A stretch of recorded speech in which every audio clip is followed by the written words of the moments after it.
아멘. 오늘은 제가 좀 나무 이야기를 하면서 설교를 시작할까 합니다. 나무 종류가 수없이 많죠. 근데 저는 좀 특이한 나무를 여러분들에게 소개할 마음이 있습니다. 강틀나무라는 아주 특이한 나무입니다. 강틀 소나무예요. 보시다시피 뭔가 좀 범상치가 않습니다. 근데 이 강틀 소나무는 아주 장수하는 그런 나무의 일종이에요. 특별히 강틀 소나무 가운데 오래 사는 나무는 5,000년 정도 산다고 그래요. 5,000년. 그런데 분명히 이 오래 사는 이유가 있는 것이죠. 장수 비결이 있는 것이죠. 몇 가지 이유가 있습니다. 첫째는 우선 보시다시피 나무 껍질이 굉장히 단단하게 보이죠. 목질이 단단해서 곤충과 곰팡이의 공격을 잘 막아낼 수가 있다는 것입니다. 병충해를 견뎌낼 수 있는 나무가 바로 강틀 소나무입니다. 그리고 뿌리를 넓게 뻗어서 강풍에 잘 견디면서 수명을 계속 지속적으로 연장시키는 그런 나무가 강틀 소나무입니다. 그런데 이 강틀 소나무가 때로는 5,000년까지 사는 가장 근본적이고 큰 이유가 있습니다. 그것은 바로 생존에 필요한 나무의 부분들, 아까도 그림에서 보셨다시피 뿌리는 보이지 않습니다. 뿌리와 약간의 장가지들만 살리고 나머지 대부분의 다른 부분은 죽은 상태로 둔다는 것입니다. 나무 전체를 살리지 않는 것이에요. 불필요한 소비를 죽이는 것입니다. 그게 생존 전략이에요. 그러니까 수분이나 양분을 그냥 우리가 함께 살자 그러면서 함부로 사용하지 않고 정말 필요한 부분에만 공급을 하고 나머지는 죽은 상태로 버려두는 것입니다. 그러다 보니까 외형에도 관심을 두지 않는 나무가 강틀 소나무입니다. 이처럼 강틀 소나무의 생존 전략을 우리가 조금 생각해 볼 때 우리에게 주는 영적 교훈도 그렇게 만만치가 않습니다. 그래서 영적 교훈을 제가 이렇게 한번 풀어봤습니다. 하나님과의 생명의 관계를 정말 든든하게 지속적으로 유지하기 위해서 우리는 때로 불필요한 것들을 스스로 포기하거나 버릴 필요가 있다. 정말 예수님께서도 말씀하신 듯이 자신을 죽이는 자가 진정으로 사는 자다. 무슨 말입니까? 우리는 제한된 인생 기간 동안 이 땅에서 생명을 가지고 살 수밖에 없는 존재입니다. 300년, 400년 평생 죽지 않고 사는 인생은 없는 겁니다. 우리가 사용할 수 있는 재원도 한정이 되어 있습니다. 언제든지 마음껏 무엇이든 다 쓸 수 있는 형편에 처해 있는 사람들이 결코 아니죠. 그렇다면 선택과 집중이 필요합니다. 하나님과의 관계를 더 깊이 가지려면, 정말 하나님을 뜨겁게 경험할 수 있기를 바란다면 때로는 불필요한 것들을, 방해받을 수 있는 것들을 우리는 포기할 줄도 알아야 되는 것입니다. 그러나 참 안타깝게도 우리는 예수를 믿고 난 뒤에도 너무나도 많은 것에 얽매여 삽니다. 그러다 보니까 일하고 절하고 여기에 시간을 들이고 저기에 시간을 들이고, 그리고 누릴 건 누리고 즐길 거 다 즐기고 정말 하나님과 깊은 관계를 맺고 하나님께서 진정으로 주시는 은혜와 능력을 잊고 거룩한 삶을 살고자 하는데 그렇게 사라지지가 않는 겁니다. 때로는 나머지 부분을 죽일 필요도 있는 겁니다. 그래서 사도 바울은 나는 날마다 죽노라, 그리고 나는 내 몸을 쳐서 복종시킨다, 이런 표현까지 쓰면서 정말 하나님께 집중하고 예수 그리스도께 집중했던 사도의 모습을 보게 됩니다. 우리가 딴 것을 다 살리기 위해, 이것저것 다 붙들고 살기 위해 하나님과의 관계를 소홀히 하면, 하나님과의 관계가 깊지 못하게 되면 우리는 늘 조그마한 문제 앞에서도 불안에 떨 수밖에 없습니다. 조그마한 것에도 염려, 근심, 걱정이 떠나지 않게 되고요, 별일 아닌 것에도 우리는 지치고 맙니다. 그래서 늘 삶이 피곤하다, 그런 표현밖에 할 수가 없는 것이죠. 정말 믿음의 생동, 믿음의 활력을 우리는 잃고 사는지 모르겠습니다. 오늘 맥주 감사 주일을 맞으면서 하나님과의 관계를 좀 더 깊이 생각해 보는 시간을 가졌으면 좋겠습니다. 자, 그렇다면 맥주절이 무엇일까요? 맥주절은 히브리어로 하카치르라는 그런 용어인데요, 성경에서는 오늘 본문밖에 이 단어가 사용되고 있지 않습니다. 그러니까 맥주절은 좀 특이한 면이 있는 것이죠.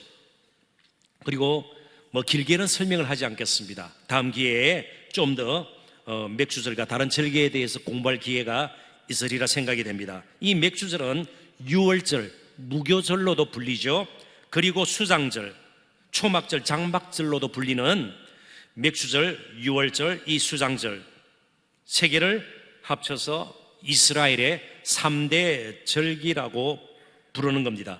특별히 이 맥주절은 이스라엘에서는 밀을 추수하고 이제 첫 열매를 거둘 때인 6월경에 지켰던 절기입니다. 근데 우리나라에서는 그 즈음에 보리를 수확하기 때문에 보리맥, 맥주할 때 바로 그 맥자입니다. 보리맥을 사용해서 맥주지라는 말을 사용하게 되었습니다. 엄밀한 의미에서 맥주절은 사실은 밀추절이죠. 밀을 수확하는 것입니다. 그러나 밀을 수확했던, 보리를 수확했던 여기에 담겨 있는 의미는 크게 달라지리라 생각되지 않습니다. 그리고 이 맥주절은 6월절 지나서 50일째 되는 날을 일컬어서 오순절이라 그러는데 역시 맥주절을 오순절로도 부르게 되고요.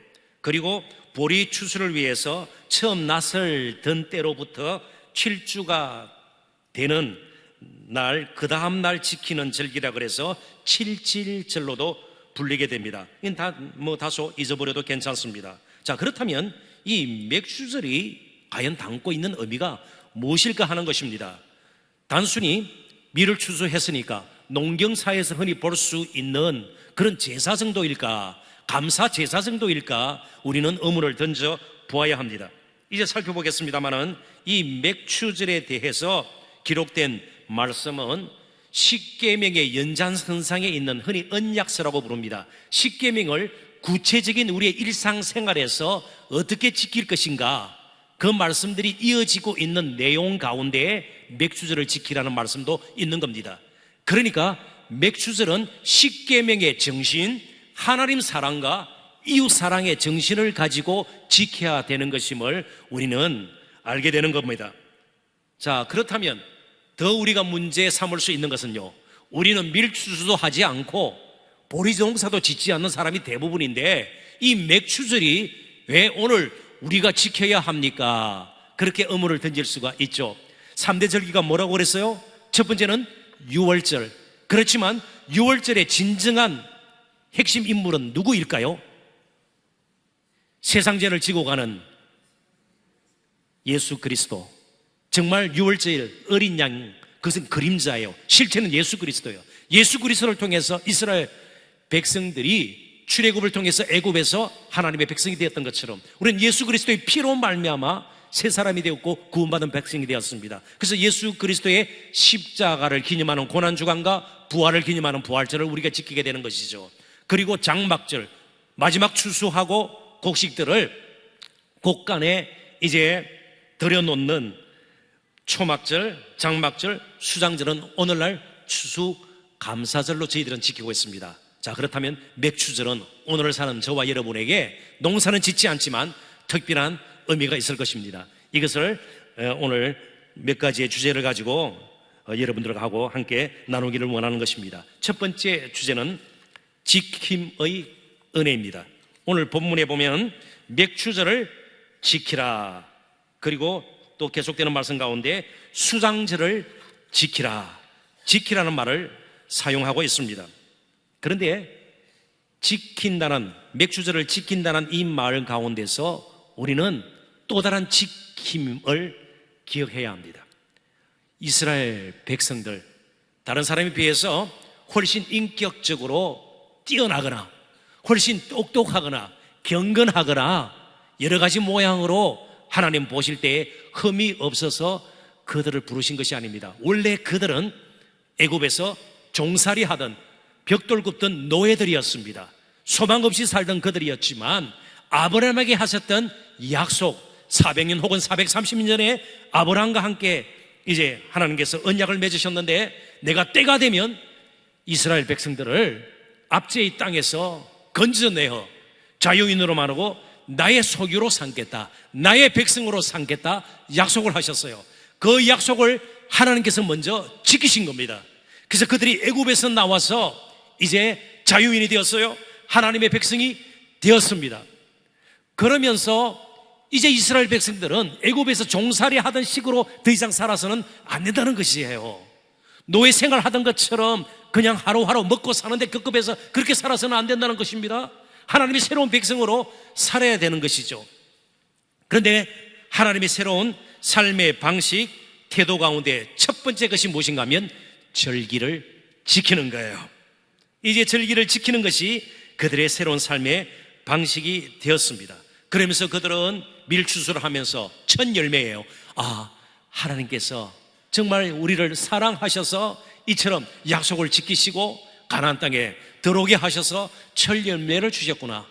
그 동일하신 하나님께서 신실하신 은혜 가운데 계속해서 우리에게 필요한 그런 열매들을, 이른 비와 늦은 비, 이스라엘에는 두 번밖에 비가 오지 않습니다. 첫 번째 오는 비, 가을에 오는 비를 이른 비라 그러고요, 봄에 오는 비를 늦은 비라 그럽니다. 이스라엘 농사에 있어서 빼놓을 수 없는 것이에요.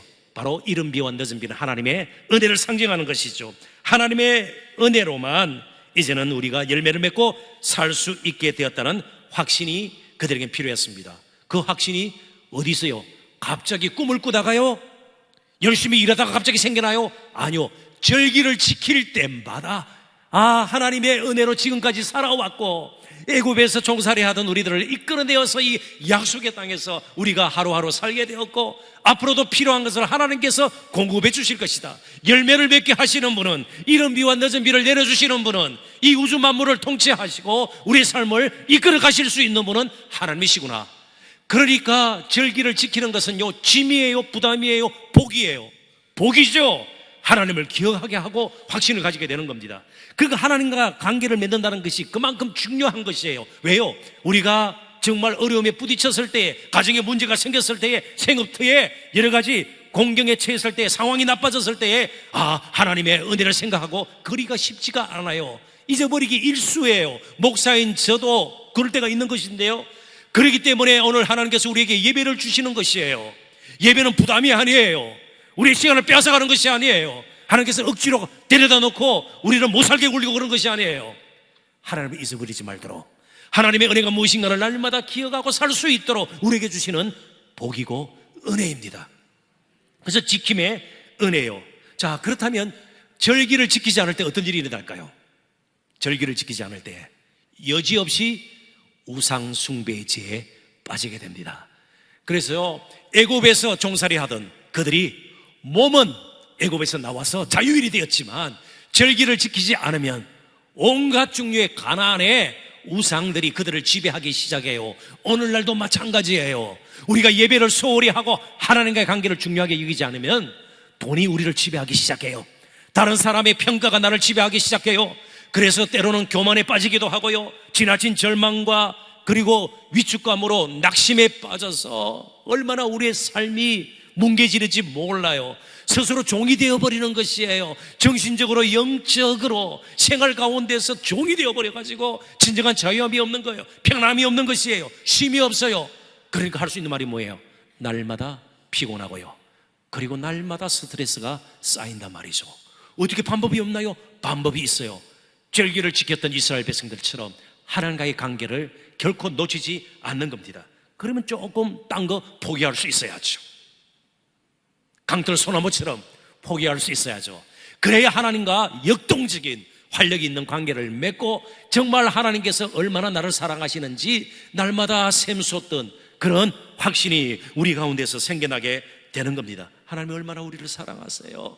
예수 그리스도를 주시기까지 우리를 죄에서 구원하시기 위해서 그렇게 우리를 귀하게 여기지 않았어요?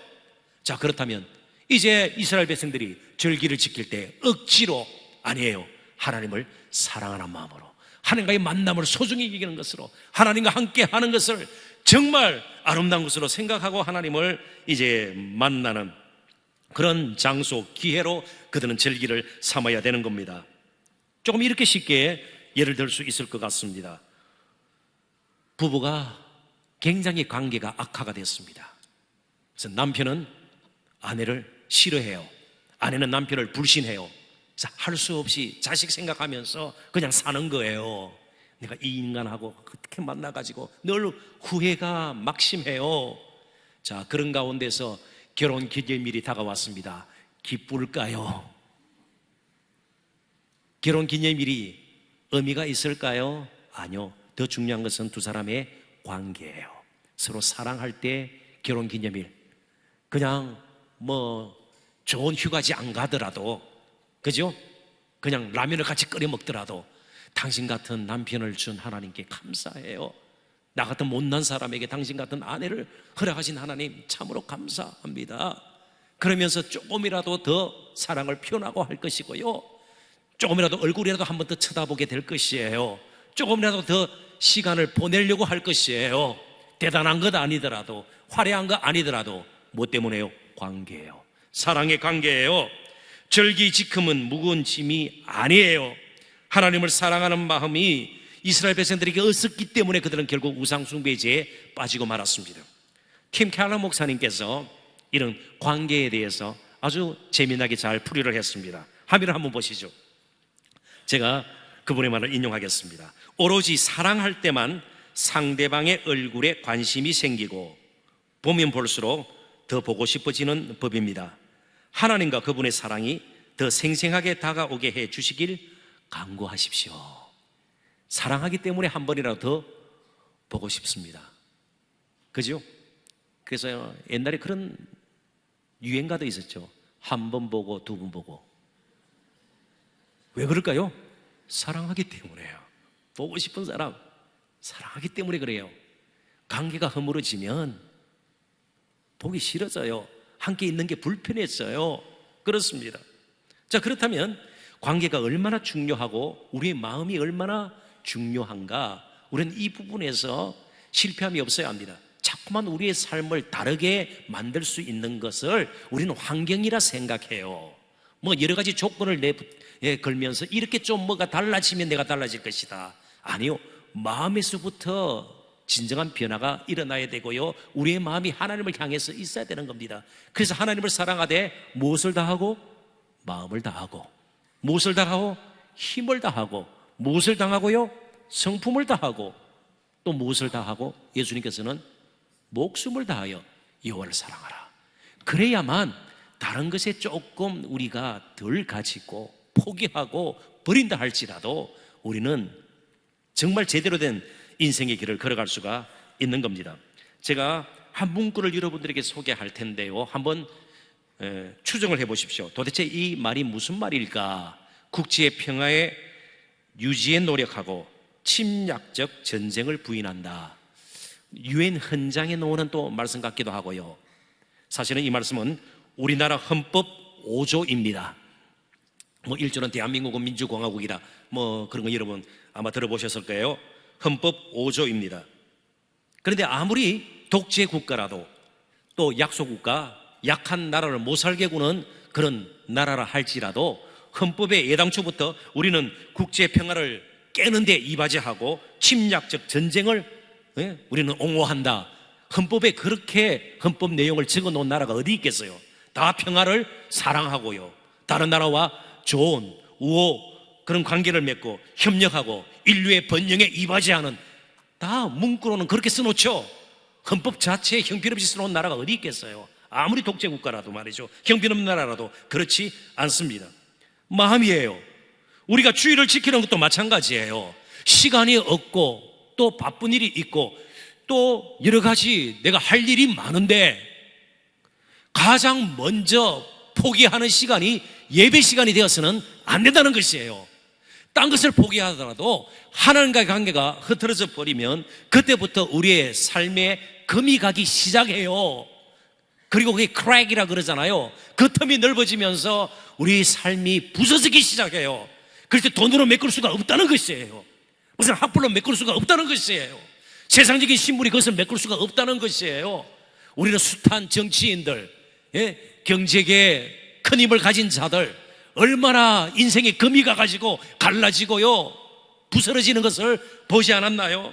그래서 이스라엘 백성들은 이 절기 때마다 하나님과 관계를 맺는 것, 절기를 지키는 것이 얼마나 그들에게 주신 하나님의 특별한 복인지를 잊지 말아야 했고, 있는 순간 그들이 낭패를 당했습니다. 신명기 16장 16절 17절 우리 같이 한번 읽어보도록 하십시다. 다 같이 읽습니다. 너의 가운데에 모든 남자는 1년에 3번 곧 무교절과 칠칠절과 초막절에 내 하나님 여호와께서 택하신 곳에서 여호와를 배웁되 빈손으로 여호와를 배우지 말고 각 사람이 내 하나님 여호와께서 주신 복을 따라 그 힘대로 드릴지니라. 아멘. 절기를 지킬 때 빼놓을 수 없는 것이 하나님께 직접 나아가서 하나님 앞에 서야 합니다. 그리고 드려야 해요. 드리되 주신 복을 따라 억지로 드려서도 안 되고요, 힘아 지나치게 감정에 막 충동으로 이렇게 드려서도 안 돼요. 형편껏 하나님 앞에 드려야 합니다. 자, 그렇다면 하나님께서 워낙 요즘 불경기라 하나님께서 생계 유지가 힘들어서 그의 백성들이 이렇게 헌물을 드리고 절기 때 그죠? 제사를 드리는 것으로 연명하실 수밖에 없나요? 그러지 않아요. 드림 자체도 하나님께 주시는 은혜예요. 우리는 하루하루를 은혜로 살아요.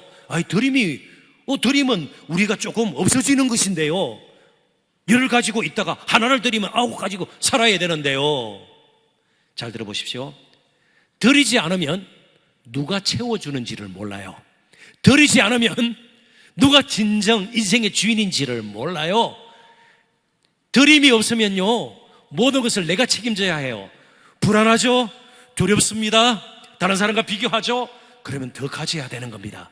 그럼 물불을 가리지 않죠. 수단 방법을 가리지 않죠. 다른 사람보다 더 가져야 안심이 되는 거예요. 다른 사람보다 더 높이 올라가야 안전하다고 생각이 되는 거예요. 그러다가 안 되면요, 그때부터 우상숭배가 시작이 되는 겁니다.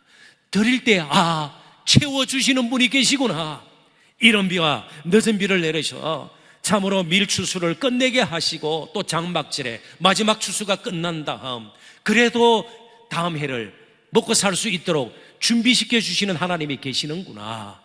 얼마만큼 채워주실지는 몰라요.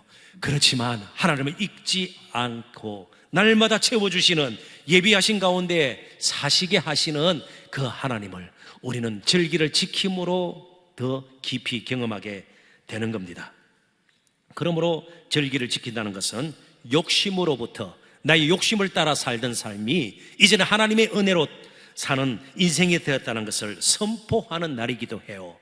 자신의 욕심으로부터 자유를 선포하는 날이 바로 절기입니다. 맥주절을 지키는 이스라엘 백성들을 하나님께서 지키실 겁니다. 좀 전에 읽은 말씀처럼 이제 이스라엘 백성들은요, 하나님 앞으로 정해진 장소로 나가야 합니다. 절기 때마다. 그래서 출애굽기 34장 23절부터 24절을 다시 한번 읽어보도록 하십시다. 다 같이 읽습니다. 너희의 모든 남자는 매년 3번씩 주 여호와 이스라엘의 하나님 앞에 보일지라. 내가 이방 나라들을 내 앞에서 쫓아내고 내 지경을 넓히리니 내가 매년 3번씩 여호와 내 하나님을 뵈려고 올 때에 아무도 내 땅을 탐내지 못하리라. 이것도 좀 풀이가 필요합니다. 신명기 16장에서는 그냥 드려라, 하나님 앞에 모습을 나타내라, 그렇게 말씀하고 있죠. 정해진 장소에, 택하신 장소에 성전이 있는 예루살렘을 의미합니다. 그런데 예루살렘에 사는 사람뿐만 아니고 저 산골에 사는 사람도, 사해 바다 근처, 네게브 근처에 사는, 황무지 근처에 사는 사람들도 예루살렘으로 올라가야 됩니다. 남자는요. 그러면 마을에는 누가 남아요? 부녀자와 아이들, 노인들밖에 남지 않습니다. 그리고 얼마 동안 집을 비워야 되나요? 절기 때마다 3번 올라가야 됩니다. 맥주절은 길어도 한 이틀 정도 이제 하나님 앞에 나갑니다. 다른 6월절이나 장막절은요 7일, 8일, 그러니까 이 세 절기 동안 집을 비우는 것 다 합하면, 오고 가는 것까지 합하면 한 달 이상은 좋게 비워야 돼요. 그러니까 만만한 시간이 아닙니다. 그때 도둑이 들 수가 있잖아요. 장정들이 다 없어요. 산적이 때를 지어서 올 수도 있잖아요. 외적의 침입도 있을 수가 있잖아요. 염려하지 말라는 겁니다. 내가 내 땅을 탐내지 못하도록 오히려 내 지경을 넓혀주고 오히려 이방 나라를 내 앞에서 쫓아내고 내가 지킬 것이다. 여러분, 하나님께서 지켜주셔야 내 인생이 지켜집니다. 하나님께서 지켜주셔야 나의 경력, 커리어가 지켜져요. 하나님께서 우리 가정을 지켜주셔야 가정이 든든히 끝까지 나갈 수 있게 되는 겁니다. 누구보다도 부귀영화를 누렸던 솔로몬 왕이 뭐라고 고백합니까? 여호와께서 집을 세우지 아니하시면 세우는 자의 수고가 헛되고 여호와께서 성을 지키지 아니하시면 파수꾼, 경비병들의 경성함이 깨어있음이 헛되도다. 이제 저는 청년 여러분들에게 특별히 부탁을 하고 권면합니다. 예배 시간에 하나님 앞에 나오는 것을 불안하고 손해보는 것으로 생각하지 마십시오. 그냥 이 예배 시간에 조금이라도 토익 공부를 더 하고 내 스펙을 쌓고, 물론 나머지 시간 열심히 공부하셔야 돼요. 제가 하지 말라는 것이 아니에요. 예배 시간을 포기하면서까지 그렇게 한다고 지켜질까? 아무것도 없습니다. 절대로 지켜지지 못해요. 내 두 손에서 끝까지 지킬 수 있는 거 아무것도 없습니다. 심지어 오늘 밤, 내일, 1년 후에 무슨 일이 일어날지도 모르는, 사실은 무지하고 한계, 제한된 인생을 살아가는 저와 여러분, 하나님께서 지켜주셔야 돼요. 예배 시간에 하나님을 만나고 하나님을 확신하고 하나님의 은혜가 무엇인가를 알고 오히려 마음의 자유함을 누리고 진정한 힘을 누리는 것이 우리에게는 더 필요해요. 절기 때마다 이스라엘 백성들, 남자들이 예루살렘에 올라오는 기간 동안, 최소한 그 기간 동안은 하나님께서 책임을 지신단 말이죠. 그래서 다른 것으로 내 인생을 지키겠다 결코 생각해서는 안 될 겁니다. 더 나아가서 두 번째, 우리는 거둠의 간격을 누리고 살아야 합니다. 이게 절기가 주는 또 다른 하나님의 은혜예요. 거둠이 있기 전에 오늘 본문에도 수고하여 밭에 뿌린 것의 첫 열매를 거둠이니라. 이어지는 말씀도 수장절을 지키라. 이는 내가 수고하여 이룬 것을 연말에 밭에서부터 거두어 저장함이라. 거두고 저장하기 위해서는요, 수고하여 뿌리는 일이 필요하다는 것이에요. 수고하여 뿌려야 합니다. 우리의 믿음은 미신이 아니에요. 뿌리지도 않고 제대로 심지도 않고 하나님께서 많이 거두게 해 주십시오. 하나님은 그런 분이 아니십니다. 우리는 하나님 백성으로 이 땅에 힘껏 살아야 합니다. 믿음은 태만이나 방종을 조장하지 않아요. 물론 우리는 충성을 다해야 합니다. 그러나 심는 것에서부터 지각을 가지고 제대로 심어야 돼요. 무엇을 심고 뿌려야 하는지, 그리고 무엇을 거둘 것인가를 제대로 가지고 살아야 합니다. 하나님께서 원하시는 그림을 내 마음에도 품는 것을 우리는 비전이라 그래요. 그게 성경적인 비전이에요. 내 야망이 아니에요. 그래서 우리는 제대로 정말 하나님께서 나에게 주신 꿈, 그 비전에 맞게 제대로 심어야 합니다. 시간을 제대로 쓸 수 있어야 되고요, 우리의 힘, 우리의 재능, 지식, 여러 가지 경력들 제대로 사용할 수가 있어야 되는 겁니다. 그러므로 믿음은 잘 심는 것을 의미합니다. 지혜롭게 뿌리는 것을 의미합니다. 그리고 하나님의 자랄 때까지 도우심을 구하는 것입니다. 그렇기 때문에 오늘 우리에게 가장 필요한 삶의 태도가 하나님의 뜻을 분별해서 정말 최선을 다하는 거예요. 최선을 다하는 겁니다. 우리는 게으를 여유가 없어요. 방탕할 여유가 없는 겁니다. 제대로 우리에게 주어진 기회들을 잘 살려야 될 것입니다. 그래서 이 시간 제가 아주 또 쉬운 예를 여러분들하고 나누고 싶습니다. 며칠 전에 우리나라 월드컵 축구 국가대표팀이 세계 최강으로 일컫는 독일을 2대0으로 이겼습니다. 굉장하죠? 굉장합니다. 예. 그래서 멕시코에서는요, 이런 일까지 있다고 그래요. 멕시코에서도 싸이의 강남 스타일을 아는 사람들이 많다고 그래요. 세계적인 그런 유행이 있었지 않아요? 싸이의 강남 스타일. 싸이의 강남 스타일을 멕시코 국가로 하자. 너무 지나칩니다. 그죠? 너무 지나칩니다. 네. 아무튼 조별 예선 3차전에서 독일을 우리가 물리쳤습니다. 근데 한번 생각해 보십시오. 외국에서 선수를 그 사이에 데려왔습니까? 그렇게 비난하던 그 감독, 그 선수들 아니에요? 그죠? 기량이 갑자기 달라졌을까요? 며칠 사이에 다 메시처럼 막 되고요, 호날두처럼 됐을까요? 아니요. 그 실력이 그 실력이에요. 그 체력이 그 체력이죠. 근데 뭔가 달라진 게 있긴 있어요. 그래서 독일을 이겼습니다. 자, 제가 한번 소개를 해볼게요. 스웨덴과의 경기에서는 우리나라 선수들이 전체적으로 뛴 거리가 103km예요. 11명이 뛰니까 한 10km 정도 1인당 좀 못 뛴 셈입니다. 멕시코전에서는 99km예요. 그리고 마지막 독일과의 경기에서는요 118km를 뛰었습니다. 118km. 왜 이렇게 뛰었을까요? 마지막 게임이고 어차피 우리는 거의 그죠? 여러 가지 모양으로 상할 대로 다 상했습니다. 욕 들을 거 다 욕 들었고요. 그렇지만 국가대표라는 마지막 자존심이 있잖아요. 마지막 자존심. 그래서 혼신의 힘을 다해서 뛴 것입니다. 결과를 2대0으로 기대하고 뛰었을까요? 아니요. 마지막 게임처럼 그냥 뛴 거예요. 죽도록 뛴 겁니다. 좋은 뿌림이 있은 것이죠. 그래서 좋은 거둠이 생겨난 겁니다. 심은 대로 거둡니다. 그렇다고 이 말이 모든 것이 인생의 결말이 우리의 의지나 행동에만 달려 있다는 말은 아닙니다. 우리가 하나님께서 얼마나 나를 사랑하시는 것을 안다면, 나를 얼마나 귀하게 여기신다는 것을 안다면 우리는 함부로 부끄럽게 살 수가 없는 겁니다. 그래서 성경의 가르침은 분명해요. 죽도록 충성하는 겁니다. 거기 사용된 피스티스라는 말, 피스티스라는 말은 원래 헬라, 그리스 문화에 젖어 있던 사람들, 성경적인 용어가 되기 전에는요 웩스를 칠하지 않은 상태예요. 그러니까 요즘 중고차들 타이어 같은 데 얼마나 반질반질하게 기름칠을 하나요? 금이 간 것, 스크래치 났다 그러잖아요. 그걸 다 반듯반듯하게 만들어 놓아요. 옛날에 석고상들 같은 것, 흉상들. 그런데 금이 가 있거나 흠집이 있을 때 왁스를 발라서 반질반질하게 만드는데, 충성의 진정한 의미는 왁스를 바르지 않은 상태, 있는 모습 그대로예요.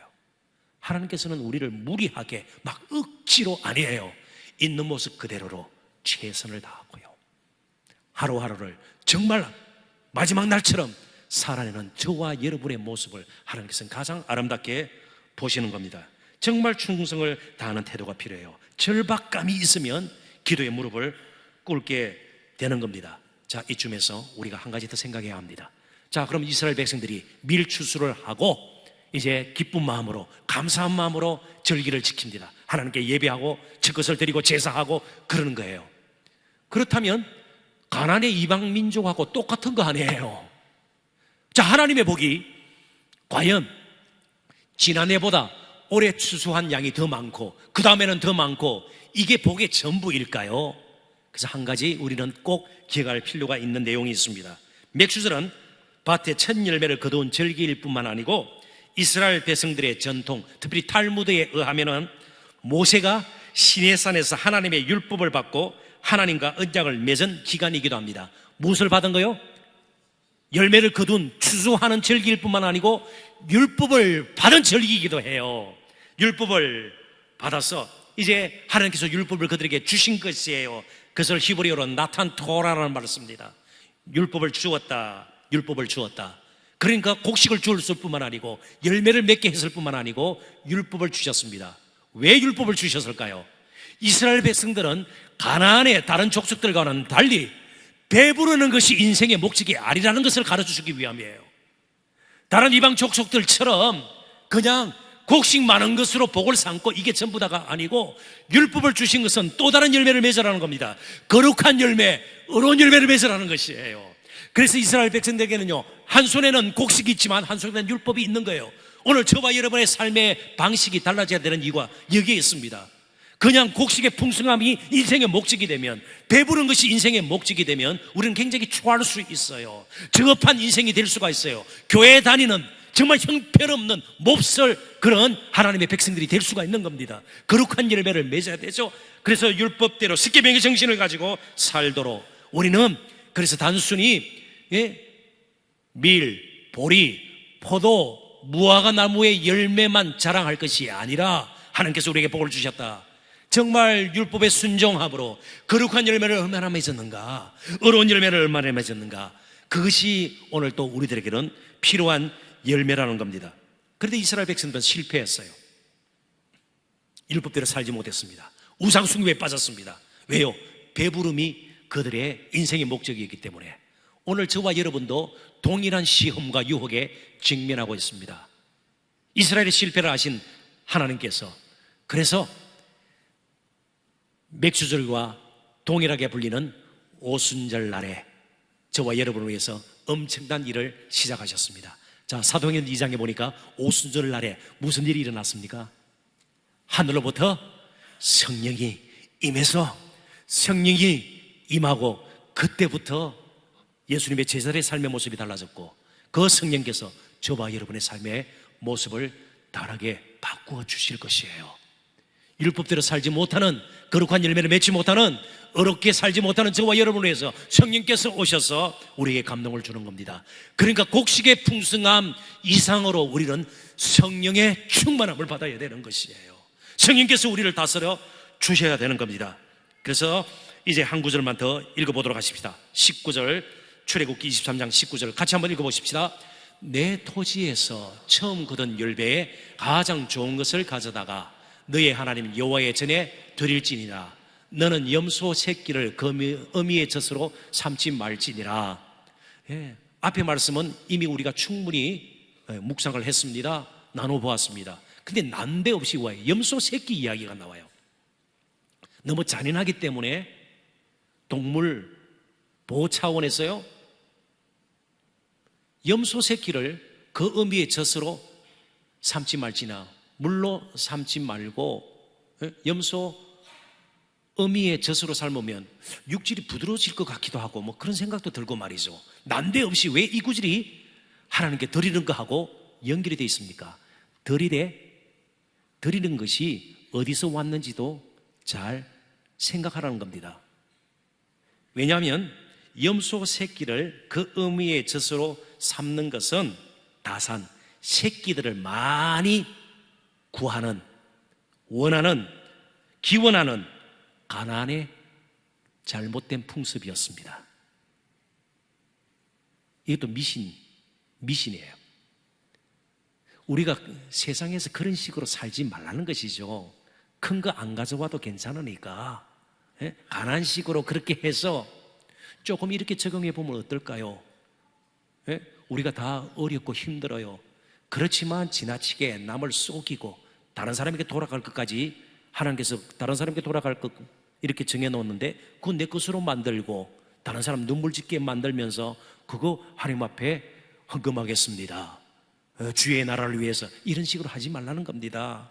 그냥 평소에도 거룩한 열매, 의로운 열매를 맺고 살아라는 것이죠.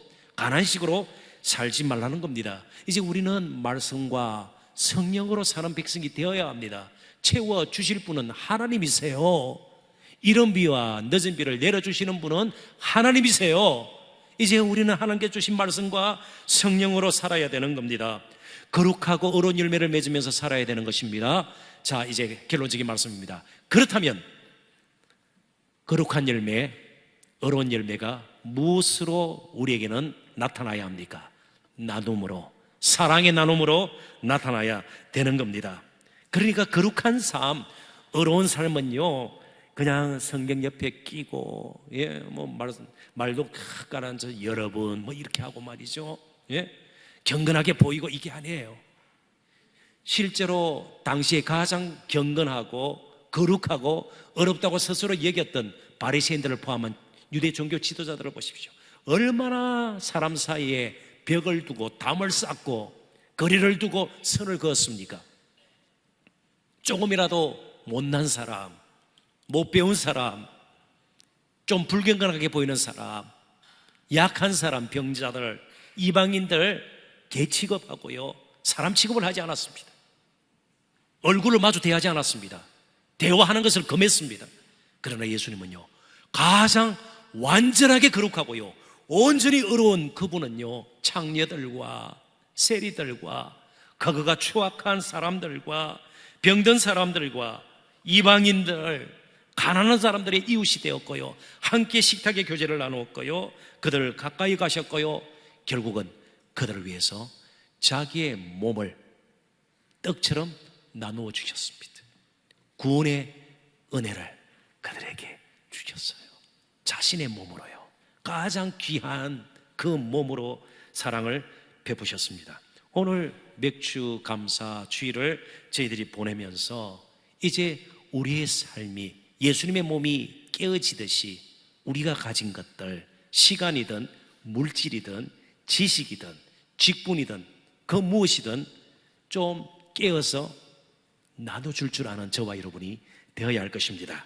그래서 마지막 한 구절을 읽어드리고 말씀을 맺고자 합니다. 신명기 16장 14절 같이 한번 읽어보도록 하십시다.